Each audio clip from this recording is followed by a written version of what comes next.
Fin de la visite d'Isaac Yacouba Zida en Côte d'Ivoire. Avant de quitter Abidjan, un dîner a été offert au Premier ministre burkinabé par son homologue ivoirien pour célébrer la fraternité entre les deux peuples. À ce dîner, le communiqué final qui a sanctionné les séances de travail bilatérales entre les deux gouvernements a été lu. 4 projets de loi ont été adoptés hier par la Commission des affaires sociales et culturelles du Parlement ivoirien. Des lois qui visent une meilleure organisation du secteur de la pharmacie, de la pharmacopée et de la médecine traditionnelle. La sous-secrétaire adjointe américaine aux affaires africaines se prononce sur les enjeux et intérêts de la prochaine présidentielle ivoirienne. Cela au cours d'une conférence ce mardi ici à Abidjan devant un auditoire composé de leaders de la société civile, de responsables des associations de femmes et de jeunes. Et puis, à l'étranger, Fatou Bensouda en déplacement à Conakry. Elle s'y est rendue du 2 au 3 juillet. La procureure de la Cour pénale internationale indique qu'il s'agissait de s'assurer que les élections vont bien se dérouler et que les parties prenantes s'abstiendront de toute violence. Voilà pour le sommaire, c'est l'heure de la grande édition. Bonsoir à tous, bienvenue. Tout d'abord, cette fin de visite d'Isaac Yacouba Zida en Côte d'Ivoire. Le chef du gouvernement burkinabé a quitté Abidjan, vous le voyez sur ces images, cet après-midi au terme d'une visite d'amitié et de travail de 48 heures sur le sol ivoirien pour le raccompagner à l'aéroport international Félix Houphouët-Boigny, son homologue Daniel Kablan-Duncan.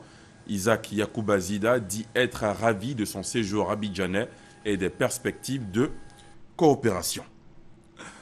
Avant de quitter Abidjan, un dîner a été offert au Premier ministre burkinabé par son homologue ivoirien pour célébrer la fraternité entre les deux peuples. À ce dîner, le communiqué final qui a sanctionné les séances de travail bilatérales entre les deux gouvernements a été lu. Le récit d'Alexis Ouedraogo. Un toast pour confirmer la fraternité de deux peuples. Au terme de sa première journée dans la capitale économique ivoirienne, le Premier ministre burkinabé a été reçu à dîner par son homologue ivoirien. Daniel Kablan-Duncan a dit la nécessité de l'accroissement des échanges commerciaux entre les deux pays. Cette visite qui précède de quelques semaines celle que doit effectuer en terre ivoirienne le président de transition du Burkina Faso, son Excellence M. Michel Kafando, témoigne de la volonté commune de nos deux chefs d'État de préserver et de perpétuer les relations de solidarité agissantes et de fructueuse coopération que nous avons toujours maintenues au-delà des changements institutionnels intervenus dans nos pays respectifs. Pour le Premier ministre burkinabé, le capital relationnel entre la Côte d'Ivoire et le Burkina doit être préservé. Nous avons pensé que le capital, qu'est la relation entre le Burkina et la Côte d'Ivoire, est un capital tellement précieux qu'il faut préserver, qu'il faut même travailler à renforcer, au point que, après cette année, les dirigeants qui vont venir vont continuer pour le bonheur de nos deux peuples respectifs. Des signatures d'accords de coopération entre les deux pays ainsi que la lecture du communiqué final ont meublé le dîner. Le communiqué, faut-il le souligner, annonce la redynamisation de la coopération économique entre les deux pays, la facilitation du transit sur les routes communes. Les deux premiers ministres ont convenu de tout mettre en œuvre pour hisser le volume des échanges commerciaux entre leurs deux pays à un niveau supérieur. À cet effet, ils ont convenu d'organiser des journées économiques du Burkina Faso en Côte d'Ivoire en 2016. Sur les points de la traite des enfants entre les deux pays et la délocalisation des personnes installées au Mont Péko, des réunions entre ministres devraient avoir lieu très bientôt. Retour en image à présent sur cette autre activité du chef du gouvernement burkinabé hier. Isaac Yacouba Zida a effectué une visite au port autonome d'Abidjan. Au cours de cette rencontre, les grands projets de développement du port d'Abidjan ont été présentés avant une visite terrestre des installations portuaires d'Abidjan. Michel Mambo. 1 million de tonnes d'échanges entre la Côte d'Ivoire et le Burkina Faso en import comme en export, ce grâce aux performances du port autonome d'Abidjan. Et ce chiffre devrait s'accroître les années à venir. Le gouvernement ivoirien a entrepris de grands chantiers pour accroître les capacités du PAA. En visite de travail et d'amitié en Côte d'Ivoire, le Premier ministre du Burkina Faso, le colonel Isaac Zida, a pu s'en rendre compte. Ces moments de visite m'ont permis de voir d'abord au niveau port autonome d'Abidjan, une infrastructure économique d'une importance stratégique d'abord pour la Côte d'Ivoire, mais aussi pour le Burkina et pour d'autres pays de la sous-région. Nous pensons que dans les années à venir, notre capacité d'exportation va s'accroître avec donc l'exploitation minière, notamment les minerais de manganèse de Tambao. Et donc nous pensons que nous allons avoir véritablement besoin, en tout cas, d'une infrastructure au niveau du port autonome d'Abidjan, véritablement capable d'accueillir donc tous ces produits-là. Et donc nous avons été véritablement satisfaits. Après le port autonome d'Abidjan, cap sur le chantier de construction de la nouvelle maison du Burkina Faso. Démarré en mai 2014, les travaux avancent. Sur le terrain, les responsables du chantier assurent la date de livraison sera respectée. Le Premier ministre Isaac Zida n'a pas omis de marquer une halte à l'actuelle maison du Burkina Faso, là où l'attendaient ses compatriotes avec à leur tête le consul général Daouda Diallo.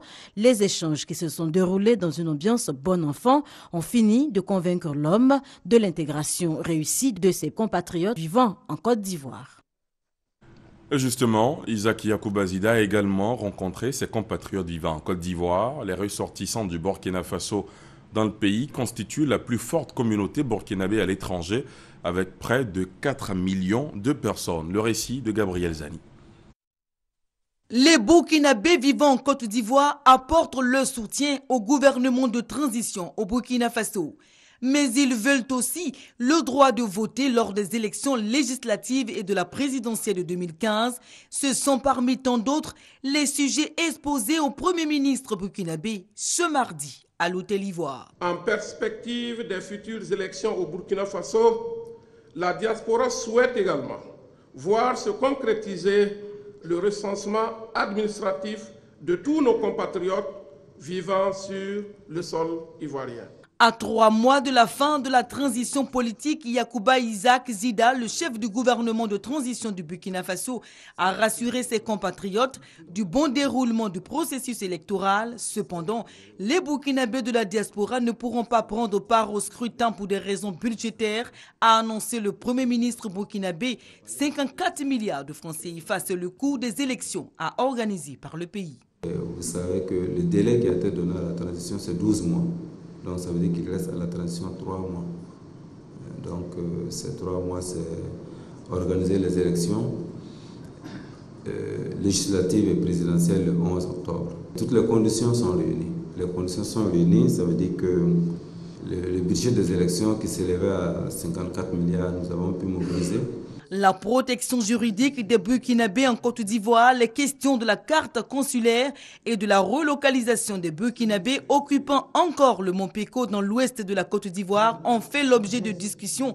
Mais au-delà, Yacouba Isaac Zida a félicité les excellentes relations diplomatiques et économiques que son pays entretient avec la Côte d'Ivoire. 4 projets de loi ont été adoptés hier par la Commission des affaires sociales et culturelles du Parlement ivoirien. Des lois qui visent une meilleure organisation du secteur de la pharmacie, de la pharmacopée et de la médecine traditionnelle. Les précisions de Michel Digré. Il est 17h ce lundi. Avant le grand oral devant les parlementaires, le ministre de la Santé peaufine sa stratégie pour faire adopter 4 projets de loi. 3 en tout cas sont relatifs à l'organisation de la pharmacie en Côte d'Ivoire, au code de déontologie, également à tout ce qui est structurel au niveau de la pharmacie en Côte d'Ivoire. Et nous avons également un projet innovant, un projet de loi relatif donc à l'exercice de la pharmacopée et de la médecine traditionnelle en Côte d'Ivoire. Les députés de la Commission des affaires sociales et culturelles du Parlement sont favorables à l'exposé des motifs tels que présentés par Raymond Goudou Kofi. Les dispositions légales sont passées au peigne fin. Après 7 heures de débat, les 4 lois sont adoptées.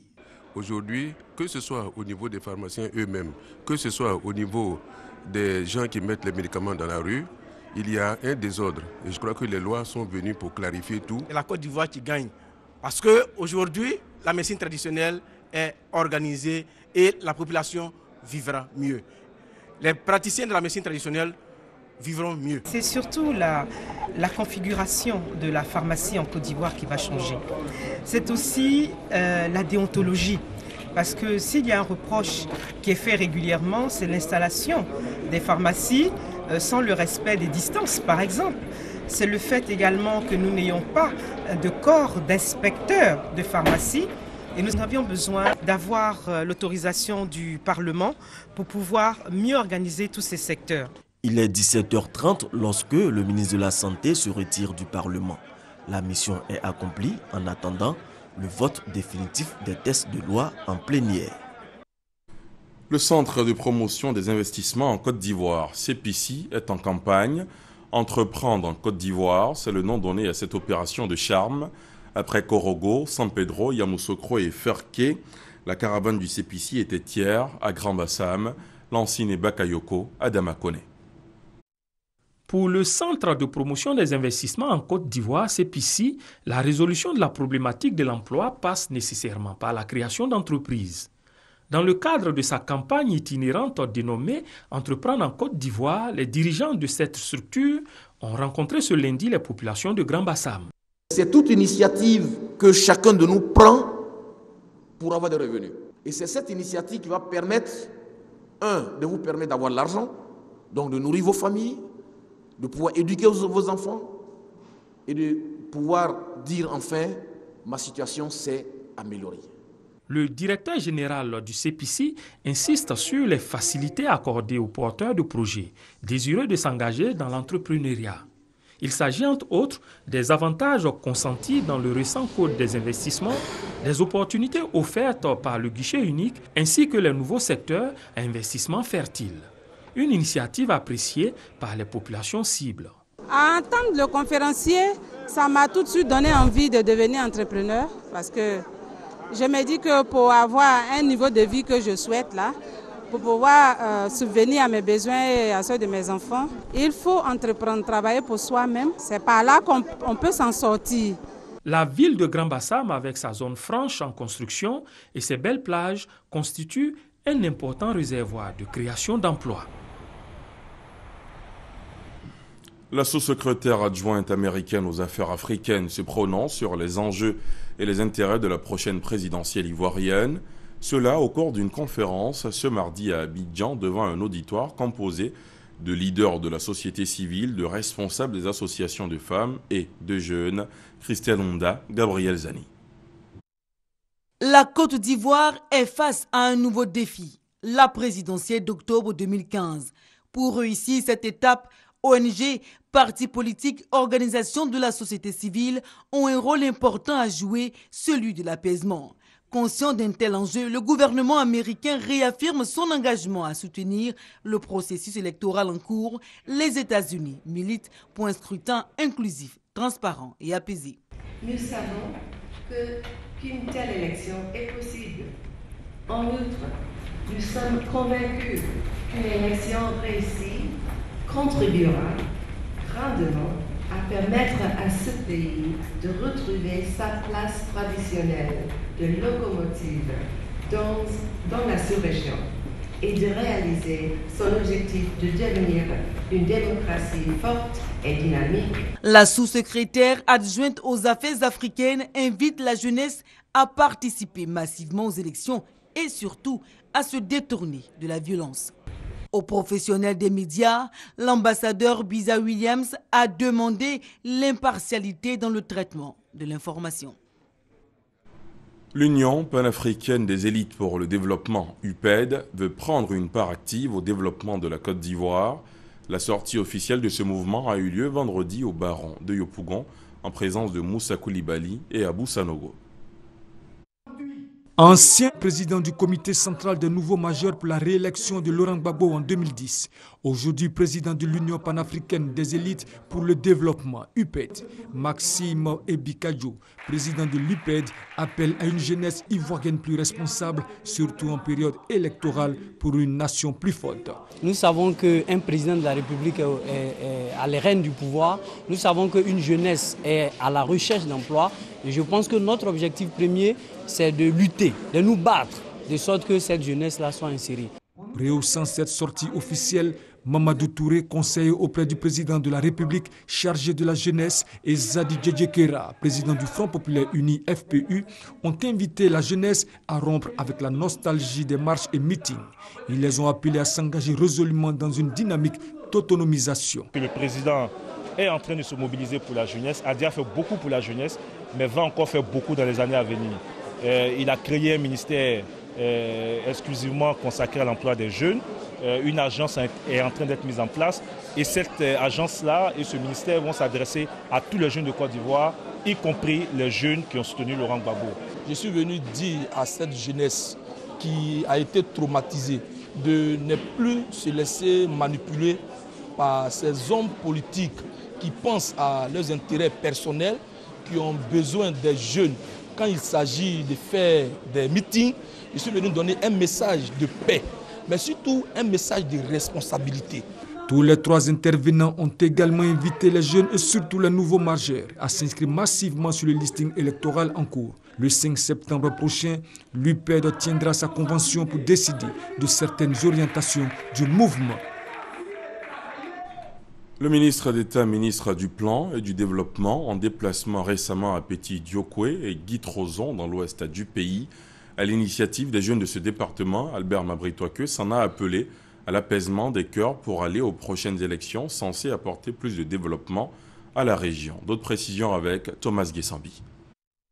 Petit-Diokwe et Guy Trozon, localités du département de Diokwe, doivent renaître de leurs cendres. Une volonté qui domine les cœurs, surtout ceux des jeunes dans ces localités. Cette volonté, l'association des jeunes unis de Petit-Diokwe et Guy Trozon l'ont affichée en organisant une journée de pardon et de réconciliation. Pour cette journée, Alain Dansé-Huyen, président de l'AJPDG et ses amis ont invité le ministre d'État, ministre du Plan et du Développement pour guider leurs pas sur les sentiers du développement.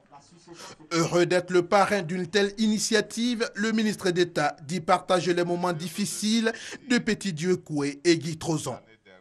Comme recette pour amorcer le développement, Albert Mabritoakeu demande à ses hôtes de pardonner et de s'approprier la vision du développement du président Alassane Ouattara.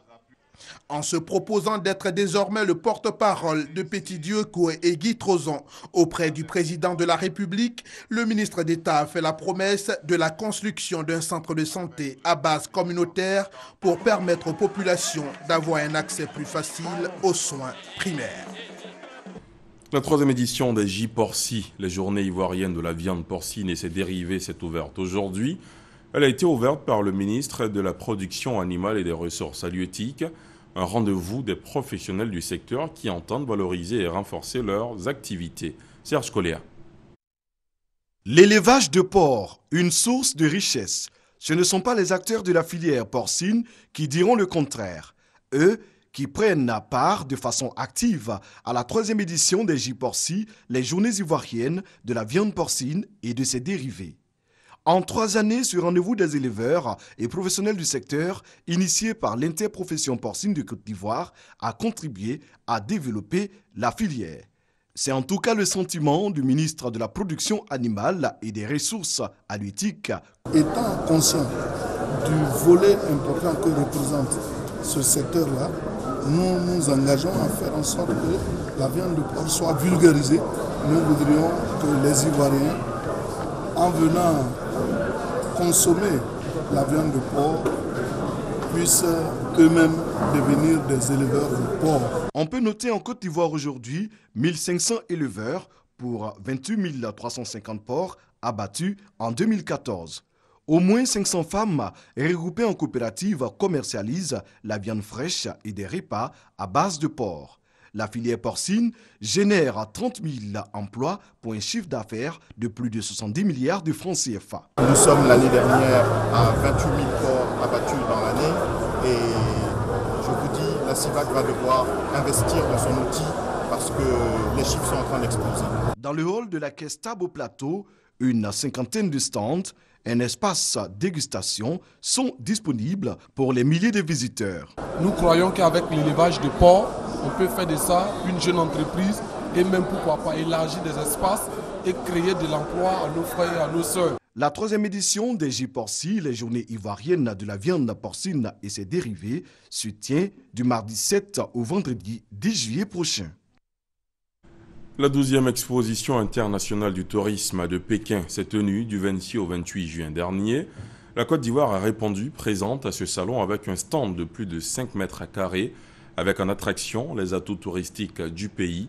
D'autres éléments avec Patricia Omouetia. Près de 100 millions de visiteurs à cette exposition. L'ouverture s'est déroulée en présence du chairman et du ministre ivoirien du tourisme. Une journée bien chargée pour Roger Kakou, qui a honoré plusieurs rendez-vous avec les opérateurs économiques chinois. La Côte d'Ivoire, qui signe à cette occasion sa 2e participation à cette importante manifestation, accorde une attention particulière au marché chinois très prometteur. Une confiance appréciée par les autorités chinoises qui font d'Abidjan notre capitale économique, membre de la Fédération mondiale des villes touristiques. Les rencontres se poursuivent avec les investisseurs chinois, des activités dont des conférences sur la Côte d'Ivoire et des projections sur les potentialités de la région du Sud Comoé. Une présentation qui a ravi les hommes d'affaires chinois. Maintenant, nous trouvons que la Côte d'Ivoire existe beaucoup de potentialités dans le domaine agricole. Donc, je propose implanter une usine de transformation du riz et une usine ou bien une compagnie de pêche. Donc c'est faisable. Le marché chinois du tourisme est le 2e au niveau mondial et devrait connaître une croissance de 10% lors des prochaines années. Abidjan accueille à partir de demain jusqu'au 10 juillet prochain un pré-colloque autour du thème Marcel Zadikessi, une vision du développement, un engagement. Plusieurs experts et spécialistes sont attendus. On fait le point avec Serge Coléa. L'œuvre de développement de Marcel Zadikessi, passée au peigne fin par des personnalités du monde académique, des chefs d'entreprise, des économistes, des juristes et des journalistes. Ce sera au cours du pré-colloque qui se tient à Abidjan autour du thème Marcel Zadikessi, une vision du développement, un engagement. C'est un personnage important dans le développement local. Et les parties donc, du développement participatif, qui est très courant pour en arriver au développement de proximité. C'est un concept et en même temps une pratique qu'on connaît peu. Nous faisons ce colloque pour que ces idées, n'est-ce pas, ces méthodes soient mieux connues afin de chercher à les implanter. Les participants vont analyser le développement de proximité tel que conçu et mis en œuvre par le président Zadikessi Marcel. Comment, à travers des résultats remarquables, Yakoli Dabo, son village, a connu un essor. Le pré-colloque autour du thème Marcel Zadikessi, une vision du développement, un engagement, se tient du 8 au 10 juillet prochain à Abidjan. L'Union nationale des retraités de Côte d'Ivoire, UNARCI, aura une rencontre avec les responsables de la Caisse nationale d'assurance maladie. Le rendez-vous est pris pour ce jeudi, un prélude à la rencontre qui va débattre essentiellement des conditions pour bénéficier des prestations de la Caisse nationale d'assurance maladie. Le président de l'Union nationale des retraités de Côte d'Ivoire a organisé une conférence de presse. Le point avec Herman Niamia. Quels sont les rapports entre la Caisse nationale d'assurance maladie CNAM et la MUGEFSI, la Mutuelle générale des fonctionnaires de Côte d'Ivoire? Et quels sont aussi les rapports de la CNAM avec les assurances privées? Les coûts de ces prestations, les pathologies prises en charge, les populations cibles, les lieux d'enrôlement et la date réelle de la prise en charge des éventuels malades ou patients. Ce sont entre autres préoccupations sur lesquelles l'Union nationale des retraités de Côte d'Ivoire, UNARCI, veut être éclairée. Pour ce faire, une rencontre avec la Caisse nationale d'assurance maladie est prévue le jeudi 9 juillet à l'hôtel du district d'Abidjan. Les personnes du troisième âge, qui sont les maillons faibles de la société, qui ont la santé fragile, qui sont vulnérables, ont besoin d'une bonne santé. Les seniors sont exposés à des pathologies de toutes sortes. Le président de l'UNARCI invite donc l'ensemble des retraités de Côte d'Ivoire à se mobiliser pour cette rencontre. En accord avec la MUGEFSI, nous voulons faire un dépistage, c'est-à-dire une prise de sang, prendre la température des gens, prendre leur tension, tout ça, afin qu'on puisse détecter déjà certaines pathologies et leur donner les conseils nécessaires. Donc venez écouter ceux qui sont mis en place pour nous donner ces conseils, pour nous donner ces recommandations. À la tête de l'UNACI depuis le mois d'avril dernier, Issa Diakité entend sortir l'Union de sa léthargie en menant de nombreuses actions en faveur des 3000 membres et aussi au profit de tous les retraités de Côte d'Ivoire, estimés à plus de 150 000 personnes. Un mot de religion avec l'ONG Olfa Solidarité. La structure sillonne les communes du district d'Abidjan et des localités environnantes pour distribuer des repas gratuits aux musulmans depuis le début du mois de Ramadan. Cette initiative dénommée Resto du Ramadan est à sa 3e édition. Dimanche, l'ONG s'est rendue à la mosquée du camp militaire de Yopougon. Plusieurs kits alimentaires ont été remis aux musulmans afin de leur permettre de rompre leur jeûne. Herman Niamia. Celui qui offre de quoi rompre le jeûne aura la récompense du jeûne du jeûneur, sans altérer le mérite du jeûneur. C'est cet enseignement du prophète Mohamed Sow qui motive l'ONG Olfa Solidarité à travers ses actions. Elle vient d'offrir 2000 kits alimentaires aux musulmans de la mosquée du camp militaire de Yopougon. À travers ce don, l'ONG Olfa Solidarité entend permettre aux personnes démunies qui ont du mal à trouver de quoi s'alimenter pour rompre le jeûne de le faire en toute sérénité. C'est une grande recommandation de l'islam parce qu'en cette période du mois de jeûne, il faut partager. Et nous, avec le peu de moyens qu'on a, on préfère partager avec nos frères les plus démunis, nos frères qui n'ont pas de moyens de faire la rupture. On a un peu délocalisé aussi des cuisines dans d'autres communes comme la commune d'Abobo. Au nom des bénéficiaires, l'imam principal de la mosquée du camp militaire a traduit sa reconnaissance aux donateurs. C'est un sentiment de joie et de satisfaction pour la grande communauté de Yopougon camp militaire aujourd'hui. Car c'est la première fois dans l'histoire de notre communauté qu'une ONG pense à nous offrir des kits alimentaires pour la rupture collective. Le projet Resto du Ramadan est à sa 3e édition. Avant la commune de Yopougon, les musulmans des communes de Makori, Koumassi et Grand Bassam ont également bénéficié de la générosité de l'ONG Olfa Solidarité. Ce sont 45 000 kits alimentaires qui seront distribués pendant cette période du Ramadan pour un budget estimé à 56 millions de francs CFA. À l'étranger, Fatou Bensouda en déplacement à Conakry. Elle s'y est rendue du 2 au 3 juillet. La procureure de la Cour pénale internationale indique qu'il s'agissait de s'assurer que les élections vont bien se dérouler et que les parties prenantes s'abstiendront de violence. Hamza Diaby. Fatou Bensouda en visite en Guinée. Près de 6 ans après le massacre d'au moins 157 personnes à Conakry, la capitale, la procureure de la CPI, la Cour pénale internationale, dit être venue s'enquérir des résultats de l'enquête judiciaire en cours. Je suis venu faire le point sur l'enquête judiciaire concernant les crimes du 28 septembre 2009 menés par les autorités guinéennes conformément à leur obligation première de poursuivre et de juger les auteurs de crimes relevant de la compétence de la Cour pénale internationale. La procureure a dans ce sens rencontré autorités guinéennes, magistrats en charge du dossier, représentants de la communauté internationale, victimes et membres de la société civile.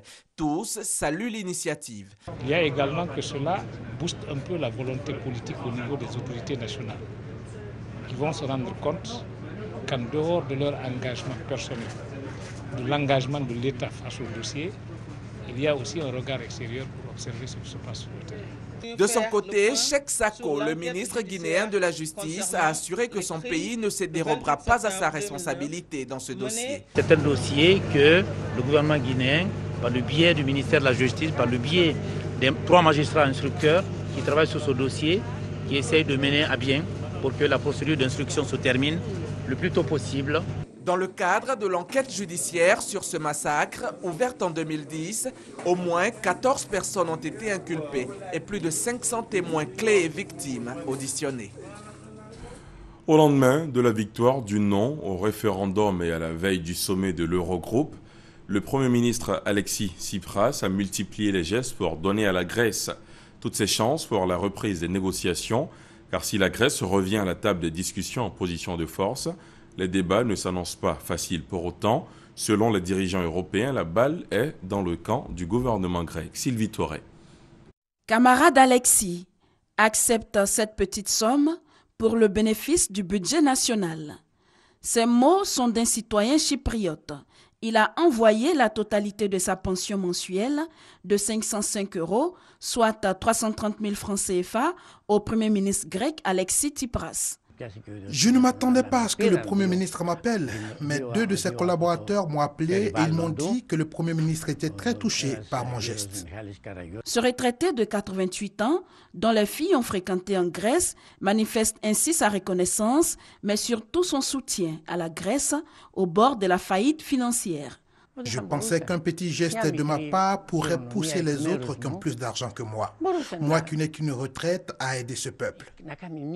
Aider le peuple grec, une nécessité, mais comment? C'est là le point d'achoppement. La question est au centre des débats au sommet extraordinaire de l'Eurozone, ouvert ce mardi à Bruxelles. Et la balle est dans le camp du gouvernement grec, selon les dirigeants européens. Nous allons discuter au Conseil comment continuer les négociations, mais nous ne serons pas en mesure d'obtenir une décision finale.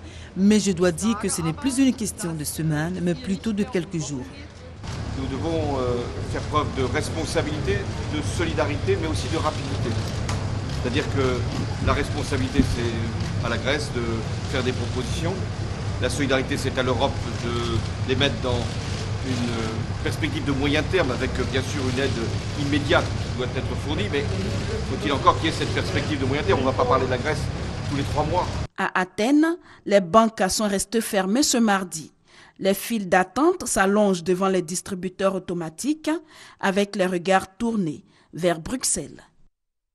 Et c'est ici que prend fin ce journal. Merci de l'avoir suivi. Ne raccrochez pas, à 21 h, vous pourrez suivre une émission spéciale consacrée à l'emploi et à la formation professionnelle avec les ministres de l'Emploi et de la formation professionnelle de l'espace à UEMOA.